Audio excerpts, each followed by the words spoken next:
Yun.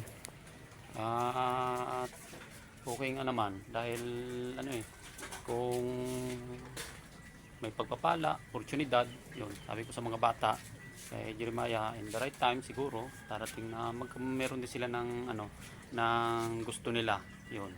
At sa biyaya ng Diyos. At sana nga merong gamitin din ng Diyos na sponsor na magkamotor din sila para kahit papaano ay kung ano yung gusto nila ay mangyari at matupad yung kanilang panalangin na ninanais niya. Kaya yun yung isang bagay na napaka uh, biyaya ng Diyos, yung I pray na mangyari at yung kahilingan ni Jeremiah at ni Gabriel na magkamotor sila. Kaya salamat at yung kabutihan na yun ay sabi nga ay kaloob ng Diyos na patuloy na mangyari at dalangin ko rin yun na sa Lord na mangyari yun para sa mga bata. Kaya salamat sa kabutihan ng Diyos.